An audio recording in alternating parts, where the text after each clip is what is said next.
مساء الخير، وخلينا نتكلم على طول في اعلان اورنج الكبير الكبير احمد سعد. مبدئيا بس انا عندي حاجه عايز اقولها، هو ليه كل مره اغنيه كل مره اغنيه؟ يعني هل الكرييتيف ايجنسي اللي شغاله ما عندهاش غير اغاني؟ يعني ما فيش حاجه تانية ممكن تتعمل؟ عندك فودافون هي لما جت تعمل حاجه عملت فكره حلوه وجابت صلاح وبتاع، اي نعم السي جي اي كانت خربانه والدنيا بايظه، بس يعني ما عملش اغنيه؟ مش كفايه اغاني ولا ايه؟ وفكره فودافون كانت كويسه وحلوه ومبنيه على كونسبت والدنيا جميله برضه كرييتيف، يعني ما حدش قال ان هي وحشه، يعني كانت مخليها المسج واضحه، انت عارف الاعلان عايز يقول ايه. طيب وخلونا قبل ما نستطرد برضه نقول احنا بنقيم الاعلان بناء على ايه؟ هل رساله الاعلان ده كانت واضحه؟ لان في الاخر الاعلان ده هو في مسج طلع يقولها للناس، في حاجه عايز يقولها للناس، فهل عرف يوصل الرساله بتاعته؟ هل اختياره للانفلونسر او الشخص اللي هيقدم الاعلان المشهور اللي جابه في الاعلان؟ لانه خلاص بقى اساسي ان انت عشان تعمل اعلان لازم تجيب حد مشهور، يعني ما اعرفش مين اللي ثبت ده، بس هي بشكل او باخر ده بقى شيء ثابت. وبعد كده عندنا الفكره وتنفيذ الفكره والبراندنج والتايمنج بتاع الاعلان ده، نزل امتى، الكتابه والسكريبت والصياغه بتاعت الموضوع، واضاف قد ايه للبراند، وهل الفكره كانت مناسبه للجمهور المستهدف ولا لا، والتارجت اودينس بتاعه. طيب هل بقى اعلان اورنج عمل كل ده؟ انت لما تيجي تبص على اعلان اورنج، اغنيه حلوه وجميله وكل حاجه، ايوه عايز تقول ايه يعني؟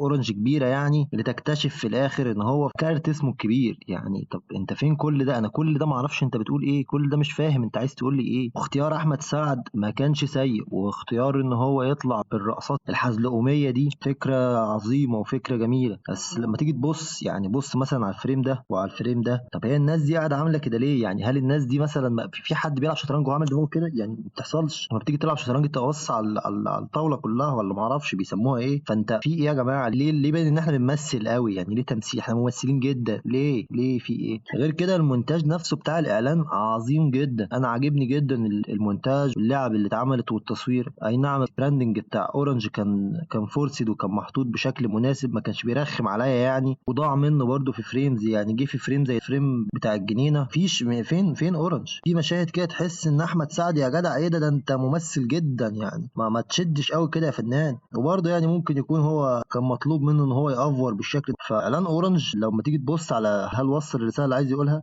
انا بصراحه لحد الاخر ما كنتش فاهم هو عايز يقول ايه الرساله. اه يا عم اورنج كانت مختفيه بقالها فتره ومش عارف ايه ودلوقتي رجعت طب ايوه يا عم عايز تقول لي ايه؟ لحد ما يجي في الاخر ويقول لك بقى ان في كارت كبير ومش عارف ايه والكلام الجميل ده كله. طيب الرساله الحقيقه ما وصلتش، فما تقدرش تديله درجه للرساله بتاعته ليه اصلا؟ كل ده الاغنيه دي معموله عشان تقول لك ان في مسابقه وكل ما تشحن اكتر ممكن تكسب 100000 جنيه من كارت الكبير او 100 جنيه كل اسبوع من فوري. يعني انت يا اخي عامل كل ده وما قلتش ان في مسابقه؟ يعني طب اعمل اي حاجه، يعني طلع احمد اسمه ايه ده، طلع احمد سعد بيوزع فلوس يا عم، يا خليه يا عم يوزع فلوس على الناس، يعني يمسك كده كارت فوري يمشي يوزع على الناس كده، يعني اي حاجه. يعني ما انتوا الاعلان بتاع تامر حسني ده كان روش وبتاع، وبرضه كان السي جي اي مخيش، احنا عندنا ما عندناش سي جي اي في مصر احنا لسه. بس انت بص اخر 5 اعلانات كام واحده منهم اغنيه؟ هتلاقي 3 4 اغاني، ده لو ما كانش ال5 اغاني. ليه يا جماعه؟ ليه في ايه؟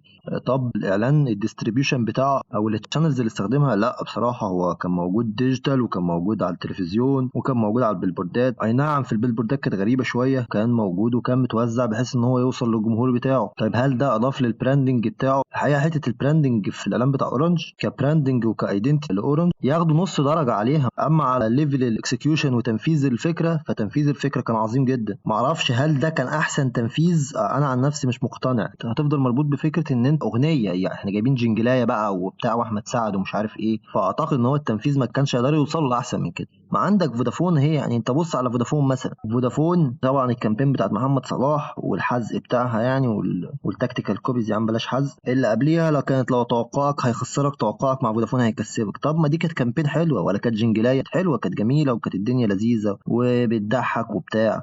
وقبليها كانت بتاعت فودافون كاش، وقبليها كانت بتاعت التكنولوجي مجال تقيل محتاج شركه كان بيركروت ناس وحاجات بالشكل ده. برضو اداء الناس اوفر قوي، ده بيتضمن احمد سعد. انا فاهم ان هو في جزء من البرسونا الجديده بتاعت احمد سعد ان هو يقعد يعمل الحركات الحزلقوميه دي، بس يعني ما تافورش يا فنان، يعني ده انت ايه ده؟ وبس ده كان كل اللي انا عايز اقوله. الاعلام في المجمل ما تقدرش تديله اكتر من 6 من 10 او 5 من 10، على عكس فودافون اللي لولا بس السي جي اي والسي جي اي خيش منه. يعني انت بص ده الراجل وشه في حته وهو في حته تانية خالص. وبرده خلي بالك برده عشان ما حدش يفتكر ان احنا بنتكلم على اعلان فودافون ان هو الاعلان المثالي، يعني تبص دخلت اعلان فودافون بتقول له ايه. Thank you so much for coming. بصراحة الواحد بيتفائل لما بيشوفك يا صلاح. حبيبي. يعني ايه يا صلاح؟ ثانك يو سو ماتش فور كامينج، يعني فتقول له حبيبي يعني ما فيش، وانت كمان ما فيش، الله يخليك، ما في انت ايه يا اخي ده. ردود صلاح كانت مش مفهومه شويه يعني، بس انا فاهم ان هي كانت هتلاقيها متاخده وكان بيركب بس، فاهم، في شغل التلزيق وبتاع. مش هطول عليكم.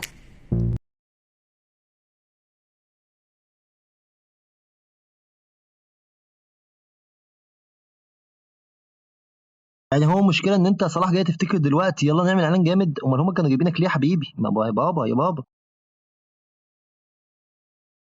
طبعا انا اول ما سمعت الكلمه بتاعت هنعمل بيك مسلسل اترعبت. من ساعه ما اسمهم ايه دول عملوا مسلسل اعلانات باديه، وطلعت لنا بعديها فكره ان هو يلا نعمل اعلانات على شكل مسلسلات، يلا احنا بقى هنعمل مسلسل. كان في برضه حد تاني عامل اعلان على شكل مسلسل مش فاكر اسمه ايه، ايوه MNHD، مسلسل ايام التسعينات. طبعا برضه اديني مسلسلات او مش عارف ايه الفكره، يا جدعان يا جدعان ما هو اعلان، اخلص انجز حالك. اه ممكن تعمل كوبي كبيره وتبدا تطلع لها كات داونز، بس مش كده يعني. دول عاملين واحد اتنين تلاته 4 حلقات، ليه 4 حلقات ليه؟ وكل حلقه دقيقتين، ودقيقه 40 ثانيه، دقيقتين 40 ثانيه، 3 دقايق 28 ثانيه، ليه كل ده يعني؟ ايه الفكره؟ يعني بس هو بصراحه الاعلان حلو عشان ماجد الكدواني يعني.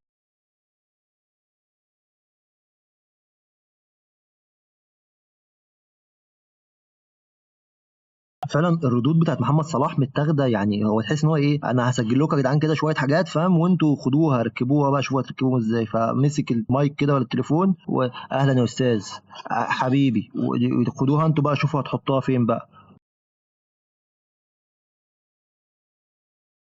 ده انت محمد صلاح يا راجل.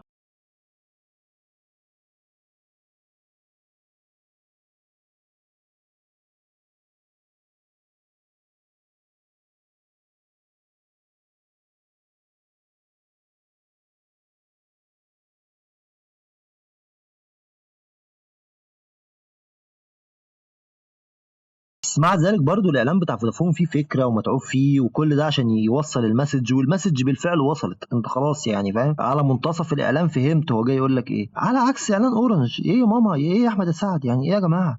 انا ما فهمتش بجد الرساله غير لما شفت الموشن جرافيكس، غير لما قريت الديسكريبشن. المفروض بتعمل اعلان عشان اخش اقرا الديسكريبشن، ده ما بيحصلش. بس مع ذلك برضو انا حبيت الاغنيه الحقيقه، يعني هي كاغنيه لذيذه بعيدا عن الاخطاء وعن الكلام ده كله، هي اغنيه حلوه. اعتقد لو هم كانوا عايزين يعملوا اغنيه كويسه فهم عملوا اغنيه حلوه. لو كانوا عاملين اعلان وعندهم مسج عايزين يوصلوه للناس، فانا ما اعتقدش ان هم نجحوا في الحته دي. بلس برضو انت لما تيجي تبص على الكامبين كبير دي، الحاجات اللي اتعملت بعد الكامبين كانت اقوى بكتير من الكامبين. ان هو يعمل كالبريشن مع براندات صغيره وبدا يتكلم عن الكارت الجديد بتاعه، دي كانت فكره حلوه انا عجبتني جدا. انما غير كده ما اعرفش ايه فكره الاغاني وايه فكره اللي بيحصل ده. وبس كده خلاص. لو عجبك الفيديو وحابب تعمل لايك او تقول لنا رايك في التعليقات وايه رايك في الاعلانات دي كلها، ولو في اعلان عايزنا نتكلم عليه برضو قول لنا.